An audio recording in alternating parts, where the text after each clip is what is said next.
Good morning. It's a Saturday morning. I'm just down at Sunderland Cemetery in Grangetown, Sunderland. It's a lovely morning. Rather mild. And I just thought I'd have a little wander. I think the last time I did a long video on here was a frosty morning.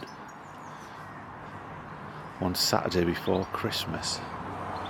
So I haven't got anything planned. I just thought I'd take a wander and see if anything catches my eye.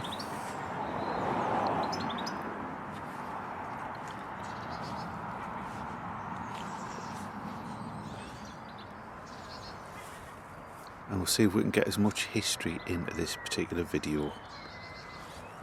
Sacred to the memory of Grace Campbell, the beloved wife of John W. Campbell, who died March the 2nd.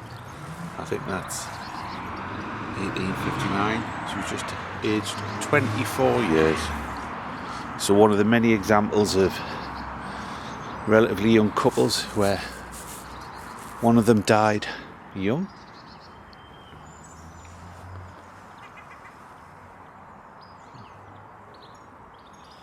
Quite a little strange.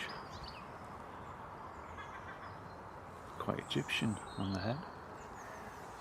Sadly, sandstone, so it's worn away.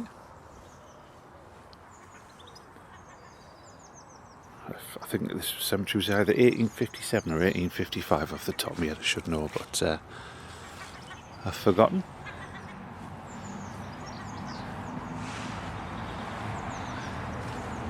Mary, in memory of Mary, wife of Ralph Nicholson, who died 17th of July 1867, aged 68 years. Also of her son-in-law, John Robinson, captain of the bark Serenader, who died at Havana 20th of May 1851, aged 32 years. Obviously he's not buried here, he's out in Havana. Remember, a lot of the people mentioned on headstones aren't actually buried here, but there's just two headstones we looked at. One showing the maritime history of Sunderland.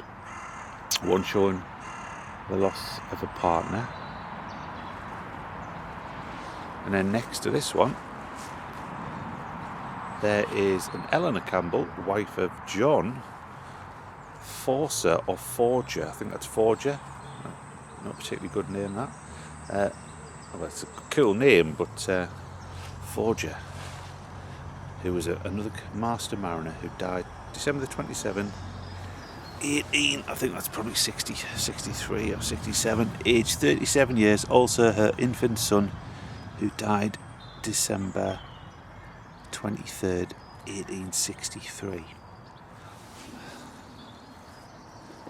Let's just have a look at that, check those dates, because I think that could be 1863 as well. Yeah, so her husband died December the 24th, 1863, aged 37 years, and her infant son, who died December the 23rd, 1863. So she lost an infant son, and then the day after, on Christmas Eve, she lost her husband. Could be pure coincidence, or might have had some infectious disease. But another example, infant death.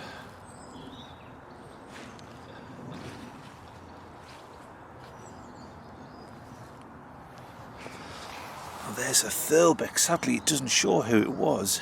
I wonder if that's related to the one I did in Bolden Cemetery, where there's that beautiful epitaph from George S. Thurlbeck to his wife.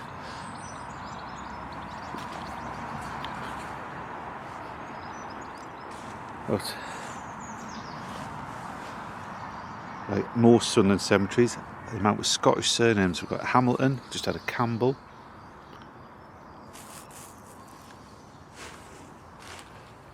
These places have so much history.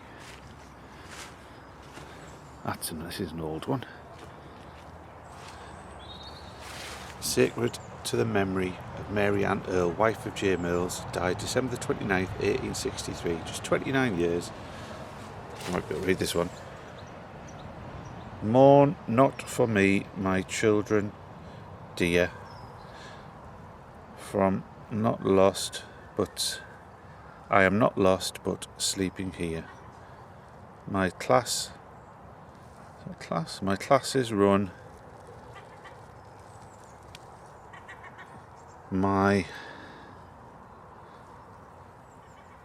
something C. Wait, but a while you will follow me. So basically another memento mori, epitaph reminding the reader that you will die.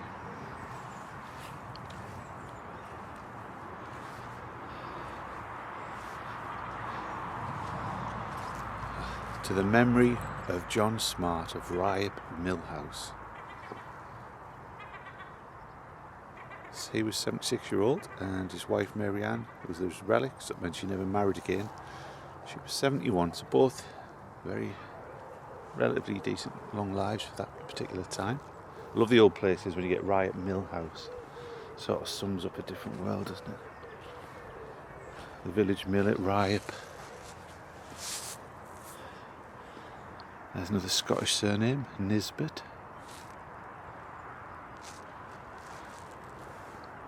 See, I have visited a lot of these before in the past, but there's still many I can't remember, or many that I've never noticed before, because there's always something you've never noticed. I've done a story on this one, and this was in memory of William Wilson, and if you look here, innkeeper, who departed this life 24th of June 1861, aged 51 years. Know thou, O stranger, to the fame of this much loved, of this much loved, much honoured name, for none that knew him need to be told. A warm heart death never made cold. And that also mentions Christiana Wilson. If I remember, it was hard to find stuff out on him because there was just so many William Wilsons in Sunderland and Bishop Weymouth back in that time. But I did find out he had a pub, and it was on somewhere just on or just off High Street East. You can tell spring's coming, the daffodils are starting to sprout out. We'll go and have a look up to some. Henry Donkin, that's a good Sunderland name, Donkin.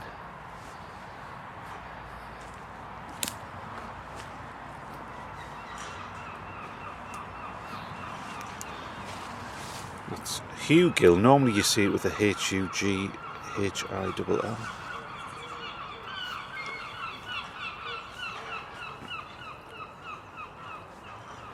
Scrafton, that's a good name from over sort of Teesdale.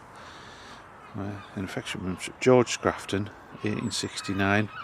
Dear husband, thou art gone to rest. Thine is an early tomb, but Jesus summoned thee away. Thy Saviour called thee home. Other religious epitaphs, quite a lot of religious. Well, mainly religious epitaphs. That's a great name. Lutert. If I remember, he was from Prussia, and he had, the ship inn at the bottom of High Street West. There's some pictures on Google if you look for the ship inn, a high ship inn. But lots of, another example of the history of Sunderland, the amount of Prussians who arrived here.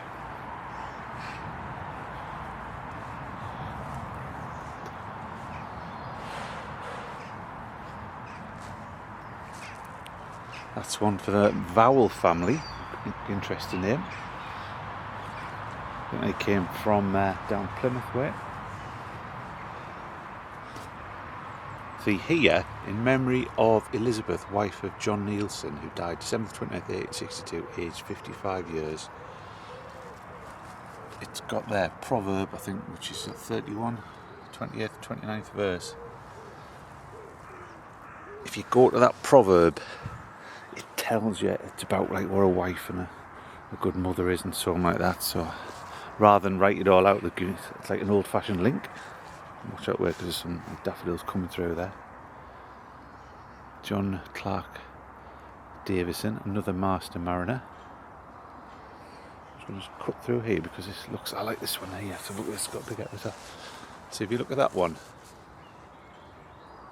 is sort of collapsing. This burial ground. So there'll be several people buried in that. The burial ground of John and Jane Swinhoe. So he was a ship owner of Sunderland, died 1863. Look at that.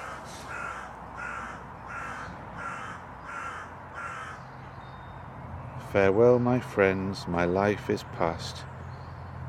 May you and I unite at last. Don't mourn for me, nor sorrow. But I love my family. But love my family for my sake. And he had a son who was also a master mariner. And then look at that. And then there's William's son, who was another son who was lost at sea, 1875. Just 19 years old. Honestly, the thousands of men and women who were lost at sea.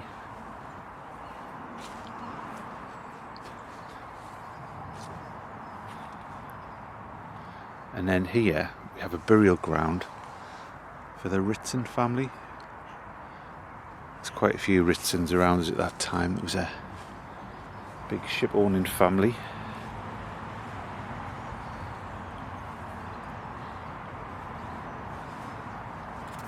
I haven't got very far today because there's always something to look at.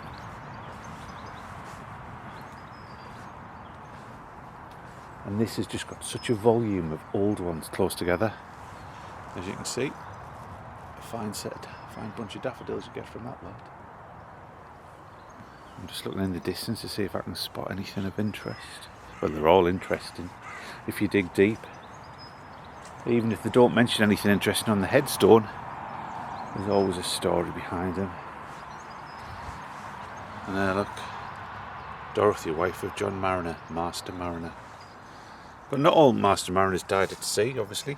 All through the above, John Manning, who died March 30th, 1882, aged 72 years. So,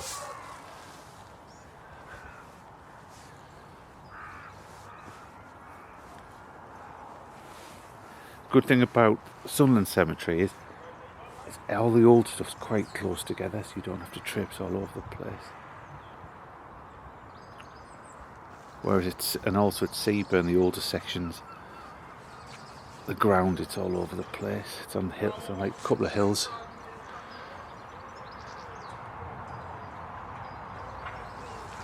Captain Etherington. Was he a sailor? Was he a soldier? That's Elizabeth Rutherford Coupland, wife of Thomas Coupland. There's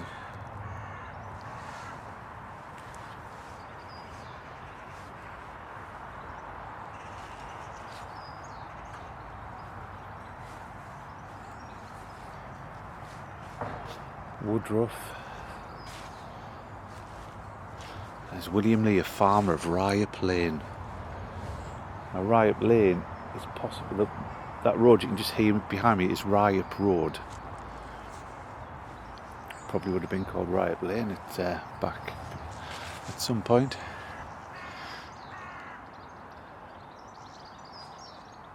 Coulson.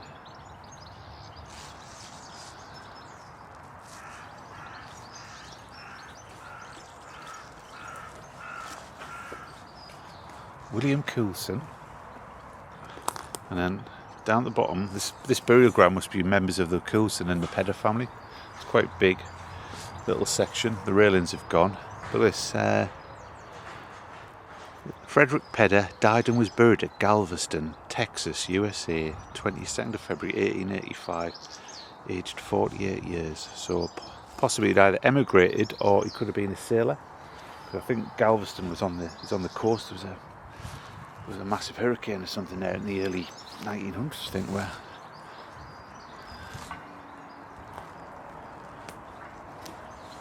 this is members of the Punchant family. That's a good old Sunderland surname.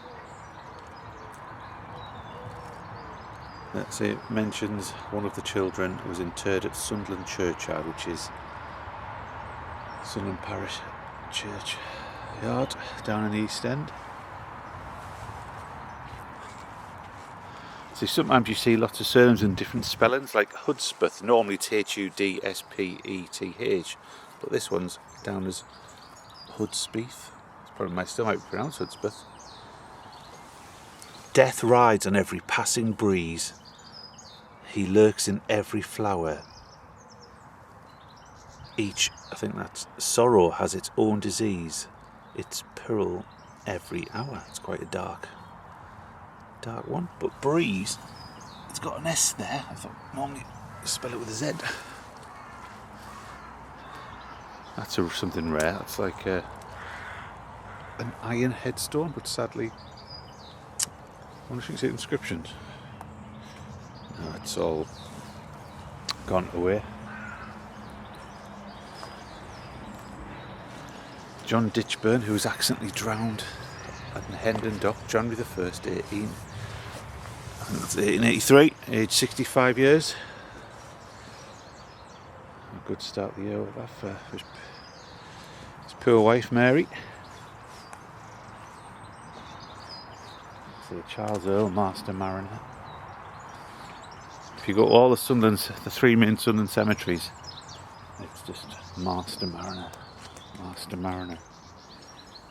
Oh, it's for a real place of Edward and Potts, some Jim Potts. One of the most commonest names in the history of Sunderland is Potts. This mentions a son, Edward, aged 9 months, who died in 1850. Jane Potts, sister of both, 12 weeks, and they were interred in Bishop Wearmouth Churchyard, that's Sunderland Minster. And then it mentions another family member buried in Bishop Wearmouth. That's what could happen over that crossover period. There was people buried in between different cemeteries and so on. And that's the beloved wife of John Harrison of 1 Derwent Street, Bishop Wearmouth. It's right in the centre of town, close to Park Lane. And if I remember, he retired there. He was like a coal manager up, I think it was up Philadelphia. And he retired to live the last days in Derwent Street. I bring this video to a close, up to 18 minutes. And there's William Corner Erskine, Master Mariner, who died of yellow fever at Santos, Brazil. I left my home in perfect health. I little thought of death so nigh. Well, I better leave you there because it's going to end. So thank you very much for watching. If you do like it, please click on the subscribe or give it a like. And now, thanks for watching. I will see you next time.